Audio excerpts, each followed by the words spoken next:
Pemirsa, keterlibatan istri mantan Kadif Propam Polri Verdi Sambo, Putri Chandrawati dalam kasus pembunuhan Brigadir Yosua perlahan mulai terkuak.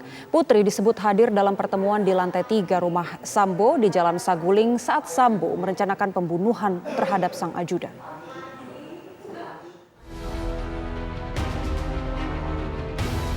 Bukti keterlibatan istri Verdi Sambo, Putri Chandrawati dalam pembunuhan Brigadir Nofriansyah Joshua Huta Barat terungkap dari rekaman CCTV yang diperoleh penyidik. Rekaman CCTV itu semula dinyatakan hilang saat peristiwa pembunuhan Brigadir Joshua terjadi di rumah dinas Verdi Sambo di Kompleks Polri Duren 3, Jakarta Selatan 8 Juli silam. Rekaman CCTV itu sangat vital, menggambarkan situasi sebelum, saat, dan setelah kejadian. Kapolri Jenderal Listio Sigit Prabowo menyatakan Putri Chandrawati diduga ikut terlibat dalam merencanakan pembunuhan Brigadir Joshua. Skenario pembunuhan dibuat oleh sang suami Verdi Sambo. Berdasarkan laporan pemeriksaan yang telah dilakukan tim sus, maka didapatkan fakta-fakta dengan memperhatikan persesuaian alat bukti bahwa kronologis awal yang disampaikan bahwa terjadi pelecehan dan tembak-menembak di rumah Dinas Duren 3 adalah tidak benar, terdapat upaya merekayasa TKP sehingga seolah terjadi tembak-menembak. Kemudian peristiwa penembakan yang terjadi di Duren 3 diduga dilakukan dengan perencanaan terlebih dahulu oleh saudara FS di rumah Saguling yang diketahui oleh saudara PC dan saudara Richard. Demikian juga saudara PC diduga memberikan kesempatan terhadap peristiwa yang terjadi, saudara Richard melakukan penembakan terhadap almarhum Joshua atas perintah saudara FS, di mana disaksikan oleh Ricky, Kuat, Ma'ruf, dengan juga perannya untuk ikut membantu. Pasca penembakan, FS melakukan penembakan senjata HS milik saudara Joshua ke arah tembok. Kemudian motif saudara FS melakukan perbuatan tersebut karena yang bersangkutan marah dan emosi setelah mendengar laporan dari Ibu PC terkait dengan peristiwa yang terjadi di Magelang yang dianggap mencederai harkat martabat keluarga. Kuasa hukum Barada Richard Eliezer, Roni Talapesi mengungkapkan Putri berada di lantai 3 bersama Sambo sebelum Joshua ditembak. Kala itu Sambo menanyakan kesanggupan Barada Richard dan Bribka Ricky untuk menembak Joshua. Menurut Barada Richard, sebelum eksekusi pembunuhan, Putri berada dalam kondisi menangis dan Verdi Sambo dalam keadaan marah. Tetapi klien saya melihat bahwa Ibu PC itu ada di ruangan lantai 3. Oke. Ibu PC ada di lantai 3, jadi pertemuannya itu Ibu PC, Pak FS, kemudian saudara RR, kemudian yang terakhir dipanggil adalah saudara Barada ini, yang manggil itu saudara RR, itu loh. Okay. Tetapi waktu masuk ke ruangan dia tidak melihat Ibu PC, tetapi pas ketika duduk di sofa dia melihat Ibu PC ada di dalam ternyata. Jadi memang prosesnya terlalu cepat, tetapi sampai ke rumah TKP juga pun ada Ibu PC. Oke. Klien saya menyampaikan bahwa waktu kejadian itu Ibu PC dalam keadaan yang menangis dan kemudian Pak FS ini dalam keadaan yang marah. Nanti detailnya ini kan kita akan menjadi pembelaan buat di pengadilan. Menangis ini menangis setelah eksekusi atau menangis ketika ingin merencanakan? Sebelum. Kasus pembunuhan berencana terhadap Brigadir Joshua bermula dari peristiwa di Magelang, Jawa Tengah dan bermuara dengan hilangnya nyawa sang ajudan di Duren 3, Jakarta. Dalam kasus ini, Verdi Sambo dan Putri Chandrawati dijerat dengan pasal pembunuhan berencana dengan ancaman maksimal hukuman mati. Tim TV One mengabarkan.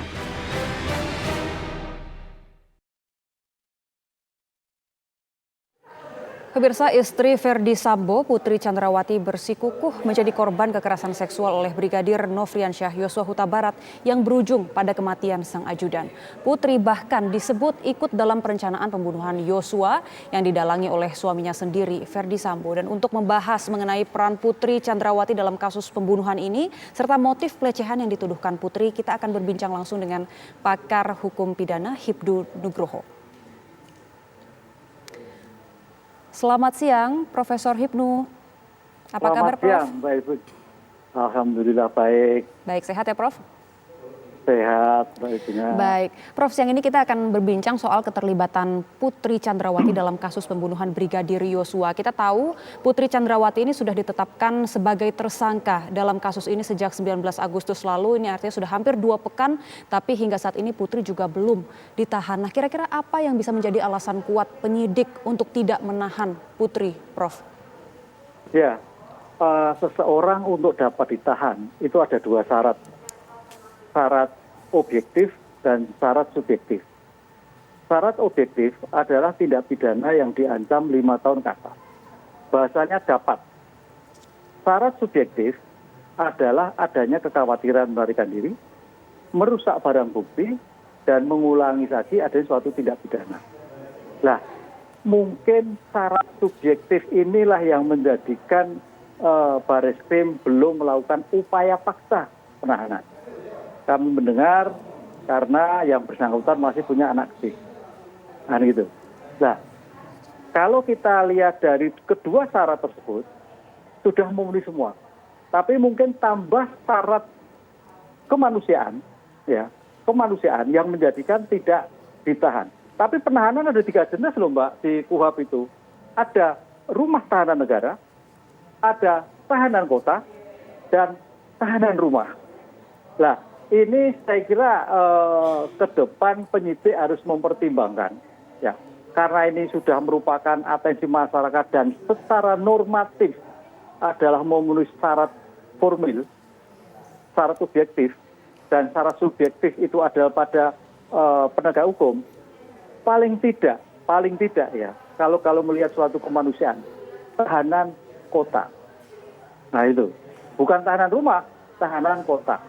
Atau tahanan rumah yang tidak boleh keluar rumah, juga demikian. Artinya perlu solusi. Kan jangan sampai perkara ini sudah menjadi atensi masyarakat, tapi implementasinya ada suatu diskriminasi.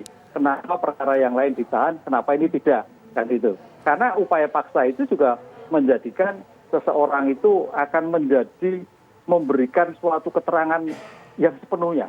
Jadi secara emosional, upaya paksa itu sebetulnya juga suatu cara untuk memberikan bahwa tersangka itu akan memberikan sepenuhnya. Karena namanya ditahan itu suatu pembatasan kehendak kegiatan. Jadi ada suatu pembatasan, jadi suatu yang tidak enak gitu loh, Mbak. Sehingga dengan demikian mau kooperatif untuk melakukan suatu informasi-informasi kepada penyidik. Nah, inilah yang saya kira perlu dipertimbangkan. Nah, apakah tidak ditahan? Kalau tidak ditahan, dalam arti tahanan negara memang kita ada pertimbangan kemanusiaan. Tapi tahanan kota atau tahanan rumah dimungkinkan. Nah, ini juga pasti nanti juga ramai. Tapi paling tidak mencoba Bareskrim ada alternatif lain. Ketimbang sama sekali tidak dilakukan suatu penahanan. Ke depan di RUU KUHP malah nggak ada tahanan kota, tahanan rumah. Yang ada adalah rumah tahanan negara.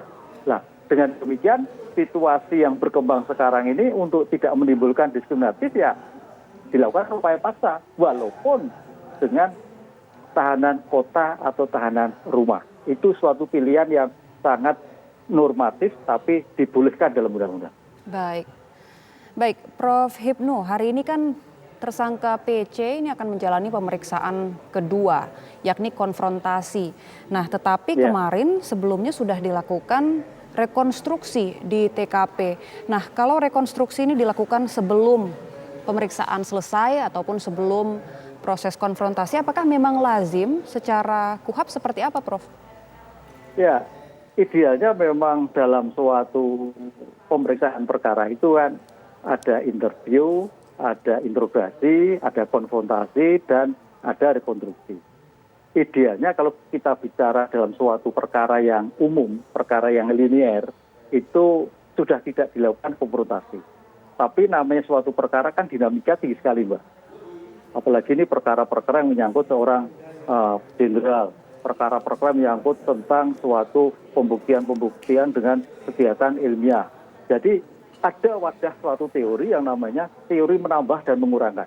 Jadi seandainya pun sudah dilakukan suatu rekonstruksi, bukan tidak mungkin dilakukan konfrontasi sekali. Karena ternyata dalam situasi rekonstruksi ada sesuatu yang miss, ada sesuatu yang belum ketemu, tadi itu loh. Sehingga diulang lagi konfrontasi. Karena kalau tidak, berpotensi terhadap penyerahan pada surat nanti BAP ke jaksa penuntut umum akan bermasalah kembali. Jadi nggak masalah. Kita bicara ideal, memang smooth on the track dari interview, kemudian konfrontasi, kemudian rekonstruksi. Tapi rekonstruksi ada suatu catat, ada sesuatu yang kurang. Lah, konfrontasi nggak masalah. Itu namanya teori dan menambahkan. Karena dinamika tinggi sekali, Pak. Dinamika kita bukan melihat dari suatu proses, tapi adalah keutuhan suatu peristiwa, keutuhan suatu jalannya suatu peristiwa hukum, sehingga betul-betul mampu merumuskan, mampu membuat suatu norma bahwa ini pelakunya dan locus tempus delictnya demikian secara gamblang, benderang, tidak ada celah sedikit pun, tidak ada suatu keterangan pun yang terlewat. Itu yang kita pelajari dalam ilmu kriminalistik namanya menambah dan mengurang. Jadi saat akhir pun, walaupun sudah rekonstruksi pelimpahan, bisa dikembalikan lagi. Karena kan kemarin kan dari Jaksa Agung sudah membalikan. Itu bagian dari ternyata hasil rekonstruksi atau hasil pengungkapan perkara belum seperti yang diinginkan oleh Kejaksaan Agung. Ingat, pemikiran penyidik dan pemikiran penuntut umum juga bisa berbeda sudut pandang. Nah, menyatukan inilah bagian dari yang disebut pra penuntutan untuk menjadikan suatu perkara di pelimpahan di penuntut umum nanti. Baik, berarti memang lazim kalau dilakukan konfrontasi setelah rekonstruksi untuk melengkapi proses penyidikan begitu ya, Prof. Nah, selanjutnya istilahnya bukan lazim. Istilahnya bukan lazim, memang Pak. diperbolehkan ya. Kebutuhan. Kebutuhan. Ya, Baik. Kebutuhan. Karena kebutuhanlah dilakukan konfrontasi lagi gitu. Baik, Prof. Hipnu, kita kan kalau lihat soal kasus ini sebenarnya pihak kepolisian ini sudah menghentikan ataupun menggugurkan laporan soal pelecehan seksual. Nah, tetapi kalau dari pemeriksaan pertama, PC ini tetap bersikukuh bahwa ia merupakan korban pelecehan seksual yang dilakukan oleh Brigadir Yosua. Nah, sementara kemarin juga direkonstruksi, ada juga dilakukan adegan-adegan di Magelang yang mengarah ke pelecehan seksual tadi. Nah, bagaimana ini pengaruhnya nanti buat hasil rekonstruksi, Prof? Ya, itu ada suatu perkara yang berbeda. Jadi pertama adalah perkara pembunuhan dan pembunuhan berencana, dan yang pertama adalah akibat dari suatu perbuatan. Yang kemudian yang ketiga lagi adalah laporan adanya suatu perkara lain. Jadi suatu yang berbeda. Makanya di sini memang kita melihat bahwa Bu PC bersikukuh ya. Artinya dalam ilmu hukum itu sebetulnya barang siapa yang bersikukuh mendalilkan adanya suatu perbuatan, adanya suatu pelecehan, itu harus paling tidak didukung bukti awal, bukti permulaan, bukti yang menurut si pelapor itu bahwa ini bagian dari pelecehan. Nah itu loh. Nah ini kelihatannya belum ada, hanya menyampaikan ada suatu pelecehan. Ini akan kesulitan sekali ketika dilakukan suatu pemeriksaan lanjutan. Di mana buktinya? Tadi dulu. Karena ini kan suatu suatu perkara yang sangat sensitif, yang sangat tertutup ya.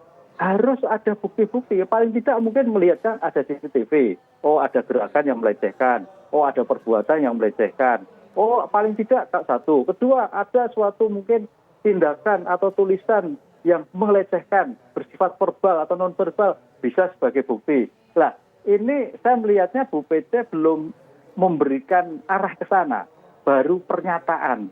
Nah ini akan menyulitkan sekali bagi seorang penyidik untuk mengungkapkan suatu perkara, apalagi di tempatnya sudah tidak ada. Nah tergantung sekarang besok, ya ini yang kita lihat. Saksi-saksi lain itu bisa nggak memberikan suatu apa terjadi pelecehan? ada saksi R, MK, S, ya kan, rumah tangga, pembantu rumah tangga, ada nggak mengarah ke sana? Nah ini yang kita tidak tahu. Intinya ya bahwa setiap lapor, ya karena laporan pada umum lah, kasus-kasus umum, itu pasti disertai bukti awal. Bukti yang ia ketahui, pelapor ada suatu tindak pidana nih, saya laporan pada polisi nih, buktinya ABD dan sebagainya, monggo untuk ditindaklanjuti. Begitu. Nah ini saya tidak tahu apakah ada bukti ke arah sana tidak. Tapi kalau tidak, ya berpotensi menjadi laporan palsu kalau memang tidak ditemukan. Ya, mudah-mudahan ditemukan. Kita nggak tahu, kita nggak mau berandai-andai. Kalau tidak ditemukan bukti itu bisa menjadikan laporan palsu, kalau memang betul. Tapi kalau memang betul, ya berarti ada suatu bentuk pelecehan. Nah, bukti itulah yang harus dilakukan. Karena dalam suatu teori pembuktian, apakah itu sebagai penuntut umum, ataukah itu sebagai jaksa, sama polisi, ya barang siapa kita ini akan mendalilkan suatu perkara, maka harus dia membuktikan. Actorius onus probandi, barang siapa yang mendalilkan harus membuktikan. Nah, gitu. Jadi artinya ketika Bu PC itu memberikan suatu ada pelecehan nih, maka beliau harus mendalilkan bahwa ini loh buktinya Pak Polisi, ini loh dugaan seperti itu. Baik, Prof. Hipnu tadi menjelaskan bahwa boleh saja untuk melengkapi kebutuhan penyidikan setelah konfrontasi, dilakukan rekonstruksi, kemudian ada konfrontasi lagi. Nah hari ini kan baru mau konfrontasi nih Prof. PC dengan 3 tersangka lainnya. Nah memungkinkan nggak kalau nanti setelah pemeriksaan rampung, konfrontasi sudah selesai, akan ada rekonstruksi lagi Prof? Ya mudah-mudahan tidak ya, mudah-mudahan tidak. Karena ini kan suatu perkara itu kan berantai nanti. Berantai. Artinya gini, ketika dilimpahkan kepada penuntut umum, sudah tidak ada kendali atau tidak ada catatan-catatan lain. Tapi kalau memang dimungkinkan bicara mungkin saja kan itu kan. Tapi ya mudah-mudahan tidak, karena saya melihat profesionalisme Barreskrim, tim sus yang begitu menggelar dengan teknologi, dengan begitu keterbukaan, ya saya kira tidak ada yang tercecer istilahnya kalau orang Jawa. Kalau nggak tercecer ya tidak terjadi rekonstruksi kemudian. Tapi kalau ada, ya bukan salah. Karena suatu perkara itu sebelum diserahkan kepada penuntut umum, ya masih merupakan kewenangan penyidik untuk melengkapi. Baik, terima kasih Profesor Hipnu Nugroho. Terima kasih Prof atas waktu dan penjelasannya kepada pemirsa TV One. Sehat-sehat Prof. Matur dulu Pak. Ya itu tadi pemirsa perbincangan kami dengan pakar hukum pidana Universitas Jenderal Sudirman Hipnu Nugroho, dan usai jeda Breaking News TV One masih akan kembali sesaat lagi. Tetap bersama kami pemirsa.